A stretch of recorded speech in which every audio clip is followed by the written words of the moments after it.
سلام نايلون فيلمنا عب مدرنا بمشتر زنكساقس حدا عزيزا فرح عليه تقتل تلو ازوم سباز يوم ن50 كيلو ورق كبلو نزخونه سب بغزبت يقتلوا يوم دحرين مقتالمون مسكر ايقدفون يوم ريساون ايقدفون አረገሊ ግዜስ ጽላለቱን አይገድፉን እዛ ሓሊት እዚ ዘኽታማት ህፃናት እንደሃደነ ብመሓዝ ዓጽሞም እንዳሰበረን እንዳሳቀየን ናብ ህያው መሳርሒ ይቕይሮም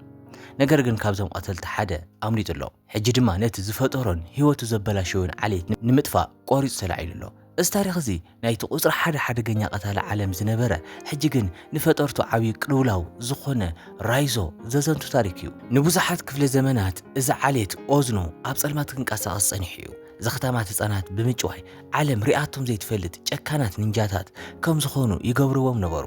ጎይታ ኦዝኑ ናይዚ ዓሌት ዝመራሒ ክኸውን እንከሎ ሓደ መዓልቲ ራይዞ ዝበሃል ንእሽቶ ቆልዓ ናብቲ ምስጢራዊ ቀጽሪ የምጽኦም ኦዝኑ ኣብዚ ቆልዓ እዚ ፍሉይ ነገር ይርኢ ነበረ ንቐጻሊ ዓብዪ ንንጃ ኣረ ካብኡ ሓሊፉ እውን ተካኢኡ ከም ዝኸውን ይግንዘብ ነበረ ነገር ግን እቲ ናይ ራይዞ ኣዝዩ ሰቃቂ ስልጠና ብኡንብኡ ይጅምር እቲ ስልጠና ምንም ዓይነት ርሕራሕ ዘይነበሮ ነበረ እቲ ንእሽቶ ኣካል ራይዞ ብመግረፍትን ብቁስሊ ጽላሎትን ተሸፈነ ካብኡን ላዕሊ ምስ ዝኾኑ ተምሃሮ እንዳተቃለሰ ንኹሎም ይስዕሮም ጎይታ ኦዝኑ ነዚ ኩሉ እንዳረኣየ ናይ ጨካንነት ፍልስፍና የምህሮ ህይወት ውግእያ ወለድኻ ከም ኣራዊት ኣብ መንገዲ ደብሮ ይምኻ ነይሮም እዮም ዋላ እኳ እንተሞትኻ ግደይ ነበሮምን ንስኻ ግን ምስ ሙታን ተቃሊስካ ኣብዚ ደው ኢልካ ኣለኻ ኣብ ዝኾነ ይኹን ውግእ ጸላኢኻ ብዘይ ፍርሒ ብዘይ ምጥርጣርን ብዘይ ርሕራሕን ክትገጥሙ ኣለካ ስቃይ ናይ ድኻም ምንጭ እዩ ብሎም ኦዝኑ ንራይዞ ብዘይ ምንም ድምፂ ክስጉም የገድዶ ኣብ ናይ ዕንፀይቲ ጻሕልታት ክስጉም እንከሎ ንእሽተይ ድምፂ እኳ እንተውፅኡ ብሓይሊ ይሃርሞ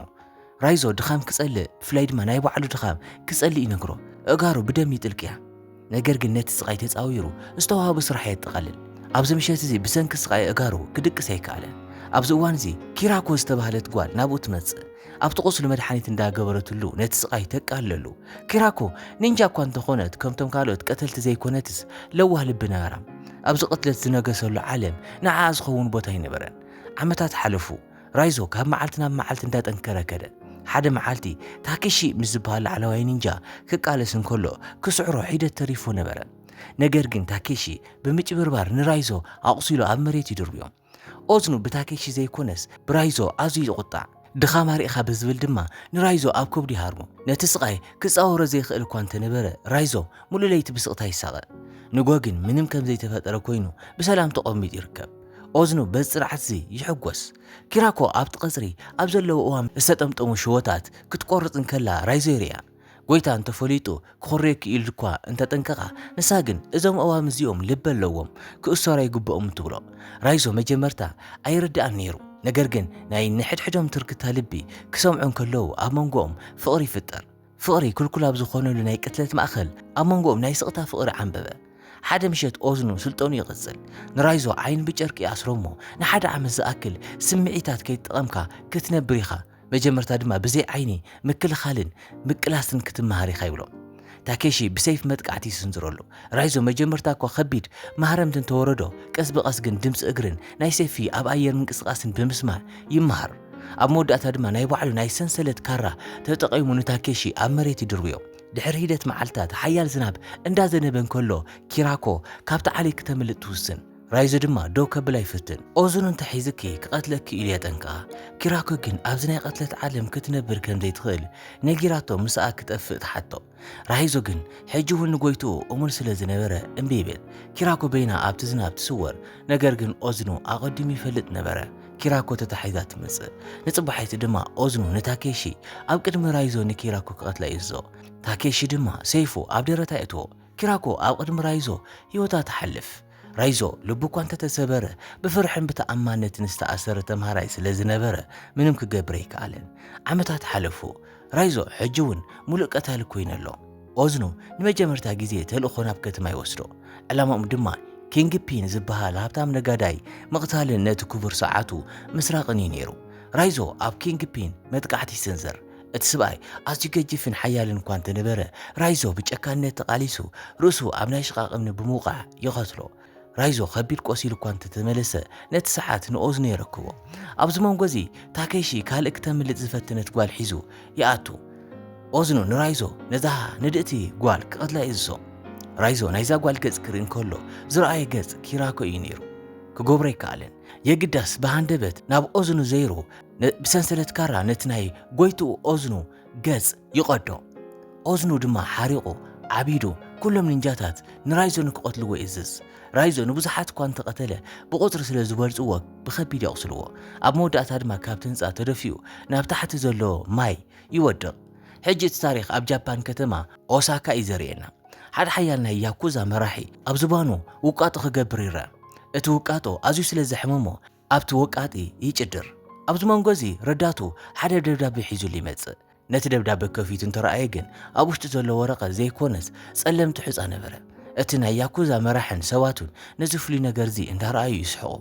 እቲ ናይ ያኩዛ መራሒ ኣብቲ ጸሊም ሕፃ እንዳሽካዕካዕ እኳ እንተነበረ እቲ ውቃጦ ዝቐብእ ዝነበረ ሰብ ግን ኣእዳው ብድንጋጸ ክንቅጥቀጣ ይጀመራ እቲ መርፊ እውን ካብ ኢዱ ወደቐ እቲ ወቃጢ ብፍርሒ ተዋሒጡ ከም ዝበሎም ቅድሚ ዓመታት ሓደ ሰብ ልክዕ ከምዚ ዓይነት ደብዳቤ በፂሕዎ ነይሩ እዩ ልክዕ ከማኻትኩም እቶም ሰባት ከየስተውዕልሉ ከለዉ ግን ንንጃታት ካብ ጸልማት መፂኦም ንኹሎም ሰባት ረሽኖሞም ከይዶም ይብል እቲ ናይ ያኩዛ መራሒ ብዛዕባ መን ኢኻ ተውግዕ ዘለኻ ኢሉ ዋላ እኳ እንተሓተቶ እቲ ወቃጢ ግን ኣብ ደረቱ ዘሎ ናይ ኒንጃ ምልክት ኣረዮም ንሱ እውን ብሂወት ዝተረፈ ልቡ ብየማናይ ወገን ስለ ዝነበረ ጥራሕ ከም ዝነበረ ይነግሮም እቶም ናይ ያኩዛ ሰባት ሓደ ብሓደ ተሓረዱ መራሒኦም ዝደለኹሞ ገንዘብ ክወኩም እየ እንዳበለ እኳ እንተለመነ እቲ ወቃጢ ግን ብገንዘብ ክትገዝኦም ኣይትኽእልን እሱ ሰብ ኣይኮነን ካብ ሲኦል ዝመፀን ናይ ጎይትኡ ትእዛዝ ጥራሕ ዝፍጽም ሰይጣን ይበሎም እቲ ኒንጃ ነቲ ናይ ያኩዛ መራሒ ምስ ቀተለ ምስክር ከይገድፍ ክብል ነቲ ወቃጢ እውን ሓዊሱ ቀተሎም በቲ ካልእ ገጽ ድማ ኣብ ጀርመን በርሊን ሚካ ኮሊትስ ተባሃለት መርማሪት ብዛዕባ ዓሌት ኦዝኑ ምርመራ እንዳገበረት ትርከብ ንሓጋዚኣ ራያ እዛ ዓሌት እዚ ንብዙሓት ክፍለ ዘመናት ንሃብታማት ቅትለት ክፍጽም ጸኒሑ እዩ ዘኽታማት ህፃናት እውን ጨውዮም ናብ ኒንጃ እዮም ዝቕይርዎም ክትብል ነቲ ሓቂ ትነግሮ ራያ መጀመርታ እኳ እንተዘይኣመና ሚካ መረጋግጽታት ትርእዮ ኣብ ጃፓን ዝተፈጸመ ቅትለት እውን ናይዞም ሰባት ኢድ ከም ዘለዎ እቲ ዓሌት ድማ ንዝኾነ ቅትለት 50 ኪሎ ግራም ወርቂ ከም ዝቕበል ተረድኦ እንታይ ደኣ ናይ ሱዳን ፕሬዚደንት ዝተቐተለ በዛ ዓሌት እዚ ኣቢሉ ከም ዝነበረ እቲ ክፍሊት እውን ብሻንሃይ ባንክ ኣቢሉ ከም ዝተፈጸመ ኣረጋገፀትሉ ራያ ነቲ መረጋገፂ ምስ ረኣየ ኣመና ምርመርኡ ክቕፅል እንከሎ ኣሌክስ ዝበሃል ናይ ቀደም ሰብ ነዞም ቅትለታት መዝጊብዎም ከም ዝነበረ ነገር ግን መንግስቲ ዕቡዲ ኢሉ ከም ዘባረሮ ይረኽቦም ሚካ ድማ ኣሌክስ መንግስቲ ክሕባእ ዝደልዮ ሚስጥር ከም ዝፈልጥ ተረዲኣ ናብ ቤቱ ተምርሕ ሚካ ናብ ቤት ኣሌክሲ ክትከይድ እንከላ ሰበይት ትረኽባ ኣሌክስ ድሕሪ ቅትለት ናይቲ ፕሬዚደንት ናይቶም ኒንጃታት ሚስጥር ስለ ዝፈለጠ ካብ ስርሑ ከም ዝተባረረ ትነግራ ካብቲ ንድሓር ኣሌክስ ቤቱ ብካሜራታትን ብመፍትሕታትን ብሴንሰራትን መሊእዎ ነበረ ምንም ዓይነት ጸልማትን ጽላለትን ኩሉ ኣይግቦን እንዳበለ ይጭነቕ ነበረ ሓደ መንእሰይ ክበጽሑ መጺኡ ምስ ተነጋገሩ ኣሌክስ ብኸቢድ ደንገጸ ድሕሪኡ ኣብ ሓደ ምሸት መብራህታት ይጠፍእ ቀጺሎም እቶም ኒንጃታት ካብ ጸልማት ወፂኦም ንኣሌክስ ቀተልዎ ሰበይቱ ድማ ንሚካ ናይ ፋይላት ሳጽን ትባ ሚካ ነቲ ሳጽን ክትኸፍቶም ከላ ብዛዕባ ዓሌት ኦዝኑ ዝገልጽ ዝርዝር ሪፖርትን ሓደ ቪድዮን ትረክብ እቲ ቪድዮ ራይዞ ካብ ቤት ኣሌክስ ወጻኢ ምስ ኒንጃታት ክዋጋእ እንከሎ የርኢ ሚካ ራይዞ ንኣሌክስ ክቐትል ዝመፀ መሲልዋ ነበረ እቶም ፋይላት ከም ዝሕብርዎ እዚ ዓሌት እዚ ካብ 1000 ዓመታት ንላዕሊ ክንቀሳቐስ ዝጸንሐን ንህፃናት ብኸቢድ ዘሰልጥንን ጥንታዊ ውድብ እዩ ሚካ በቲ ዝረኸበቶ ሓበሬታ ሰንቢዳ ንራያ ክትረኽቦ ትኸይድ ራያ ግን ኣብ ውሽጢ መኪና ተሓዊኡ ይጽበያ ነበረ ሲአይኤን ወታደራዊ ሓይልን እንዳተኸታተሉ እዮም እዚ ጉዳይ እዚ ኣዝዩ ሓደገኛ ስለ ዝኾነ በርሊን ገዲፍ ክውፅእ ብምባል ሽጉጥ ይባ ሚካ ናብ ቤታ ተመሊሳ ኣቑሑታ ክትእክብ እንከላ መብራህቲ ይጠፍእ ጸልማት ኣብ ቤታ ይነግስ ብሃንደበት ሓደ ፖስታ ትረክብ ኣብ ውሽጢ ድማ ጸሊም ሕፃ ነበረ እቶም ኒንጃታት ክቐትልዋ ከም ዝመፁ ተረድአት ሓደ ኒንጃ ብሃንደበት መጥቃዕ ዝተንዘረላ ነገር ግን ክቐትላ እንከሎ ራይዞ ተኸሲቱ የልሒና ራይዞ ብሰንሰለት ካራ ነቲ ኒንጃ ቀቲሉ ንሚካ ትረፋ ሚካ እኳ እንተተኮሰት እቲ ኒንጃ ንሽጉጣ ኣስሒትዎ ነበረ ራይዞ ብቕጽበት ናብቲ ጽላል ተሰወረ ድምፁ ግን ካብቲ ኣንፈት ይስማዕ ነበረ እቲ ንእሽቶ ሽጉጥ ደው ከብሎም ኣይከኣለን እንተዘይቀቲሎምኺ ኣይገድፉኹን እዮም ናይ ዓይንቲ ኣሚን ክንግን ክሕግዘኪ ይብላ ሚካ ካልእ ኣማራፂ ስለ ዘይነበራ ሽጉጥ ኣውረደት ራይዞ እውን ካብ ጽላለቱ ወፂኡ ጭምቡል ኣውለቐ ሚካ ኣብ ቪድዮ ዝረኣየቶ ሰብ ምዃኑ ፈለጠት ንኣሌክስ ዝቐተልካዮ ንስኻ ዲኻ ኢላ ሓተተቶ ራይዞ ኣብ ቪድዮ ዘሎ ኒንጃ ናይ ኦዝኑ ቀታሊ ከም ዝነበረ እሞ ንሱ ግን ከድሕኖ ከም ዝፈተነ ይነግራ ኦዝኑ ን1000 ዓመታት ንመንግስታት እውን ከይተረፈ እንዳገልገለ ከም ዝጸንሐ የረዳእ ብሃንደበት ተወሳኺ ሰባት ክመፁ እንከለዉ ራይዞ ኣቐዲሙ ይሰምዖም ንሚካ ሒዙ ብመኪና ይሃድሙ ራይዞ ነቲ ዓሌት ስለምንታይ ከም ዝኸድዖን ሕጂ እውን ንኽልቲኦም ክቐትሉ እንዳሃደንዎም ከም ዘለውን ይነግራ ራይዞ ንሚካ ዝሓገዛ ንዓዓ ተጠቒሙ ንኦዝኑ ክረኽቦን ክብቆሎን ከም ዝደለ ይገልጸላ ናብ ሓደ ሆቴል ይበጽሑ ሚካ ንራያ ደው ኢላ ክመጽእ ትነግሮ ነገር ግን ራያ ክመጽእ እንከሎ ናይቲ ሓይሊ ጸጥታ ንራይዞ ብመብረቕ ሃሪሞም ሓዝዎ ንራይዞ ናብ ሓደ ጽኑዕ ሓለዋ ዘለዎ ቤት ይወስድዎ ሚካ እኳ እንተተቆጥዐት ራያ ግን ራይዞ ሓደገኛ ገበነኛ ይብላ ሚካ ግን ነቲ ዓሌ ዝኸድዖ ቅድሚ ዓመታት እዩ ንሱ ክሕግዘና ይኽእል እዩ ኣብዚ እንተኣሲርናዮ ግን ኒንጃታት መጺኦም ክቐትልዎ እዮም ብምባል ትከራኸር ራያ ንሓደጋ እዋን ዝኸውን መርከብ ይሂባ ኣብዚ እዋን እዚ መብራህትታት ይጠፉ ሚካን ራያን እንታይ ማለት ምዃኑ ይፈልጡ እዮም እቶም ኒንጃታት መጺኦም ኣለዉ ማለት እዩ ሚካ ንራይዞ ክትፈትሖ ክትጎይ እንከላ ኣብቲ ጸልማት ናይ ተኽሲ ድምጺ ክቃላሕ ጀመረ እቲ ዝሑል ቤት ብጸልማት ተዋሓጠ እቶም ዋርድያታት ኣብ ጸልማት እኳ እንተተኮሱ እቶም ኒንጃታት ግን ከም ጽላሎት ይጠፍኡ ነበሩ ንሰባት ሓደ ብሓደ ሓረድዎም ኣብዚ መንጎ እዚ ሚካ ናይ ራይዞ ሰንሰለት ፈተሐትሉ ሓደ ኒንጃ መጥቃዕቲ እንተሰንዘረውን ራይዞ ብቐሊሉ ቀተሎ መብዛሕትኦም ዘብዐኛታት ተቐተሉ ራያን ሒደት ሰባትን ጥራሕ ተረፉ ራይዞ ንሚካ መኪና ሒዛ ክትሃድም ነገራ ሓደ ኒንጃ ኣብ መኪና ሚካ ክስቀል እንከሎ እግሩ ተኩሳ ወደቐቶሞ ኣምለጠት ራይዞ ነቶም ዝተረፉ ኒንጃታት በይኑ ክገጥሞም ጀመረ ኣዝዩ ጎበዝ እኳ እንተነበረ እቶም ኒንጃታት ብቁፅሪ ስለ ዝበልጽዎ ብኸቢድ ኣቑሰልዎ ራይዞ ካብ ቤቱ ወፂኡ ክሃድም እኳ እንተፈተነ ታኬሺ ክቐትሎ ሰዓቦ ክቐትሎ ክብል እንከሎ ግን ሚካ ብመኪና ተመሊሳ ንታኬሺ ገጨወቶሞ ንራይዞ ሒዛቶ ጠፍአት ኣብ ሓደ ሆቴል ውሽጢ ዓረፉ ራይዞ ናይቲ ዓሌት ምስጢራዊ ናይ ምሕዋይ ሜላ ተጠቒሙ ቁስሉ ክሓው እኳ እንተፈተነ ብዙሕ ደም ስለ ዝፈሰሰ ርእሱ ሓዘ ሚካ ብጣዕሚ ተደናገረት ኣብ መወዳእታ ናይ ራያ መርከቢ ወይ ድማ ትራከር ኣብረህቶ ነገር ግን ራያ ከይበጽሐ እቶም ኒንጃታት ነቲ ቦታ ረኸብዎ ሚካ ርሑቕ ኮይና ንራይዞ ሒዞሞ ክኸዱ እንከለዉ እንዳረኣየት በኸየት ራያን ሓይሉን ክበጽሑ እንከለዉ ራይዞ ተወሲዱ ነበረ እቶም ኒንጃታት ንራይዞ ኣብ ውሽጢ እምባ ናብ ዝርከብ ምስጢራዊ ቀጽሮም ወሰድዎ ራይዞ ቁስሉ እኳ እንተሓወየ ሕጂ ግን ድኹም ነበረ ጎይታ ኦዝኑ ብኒንጃታት ተዓጂቡ ኣብ ቅድሚ ራይዞ ደወለ ሎሚ ኣብ ቅድሚ ኩላትና ራይዞ ክቕተል እዩ ነቲ ናብ ዓሌትና ዘምጽኦ ውርደት እውን ሕነ ክንፈዲ ኢና ኢሉ ተዛረበ ኦዝኑ ራይዞ ኣብ ከብዱ ሃረሙ ራይዞ ብስቃይ ክዕጸፍ እንከሎ ሓንቲ ንእሽቶ ነገር ካብ ኣፉ ወዲቓ ኣብ መሬት ዓረፈት ንሳ ድማ ሚካ ኣብ ኣፉ ሓቢኣትሉ ዝነበረት ናይ ራያ ትራከር ነበረት ኦዝኑ ነቲ መርከቢ ወይ ድማ ትራከር ምስ ረኣየ ነገሩ ተረድኦ ነገር ግን ስጉምቲ ክወስድ ግዜ ይረኸበን እቲ ሰማይ ብሃንደበት ብብርሃን ተመልአ ሓያላት መሳርሕታት ተተኲሶም ነቲ ለይቲ ናብ ቀትሪ ቀይርዎ ናይ ሄሊኮፕተራት ድምፂ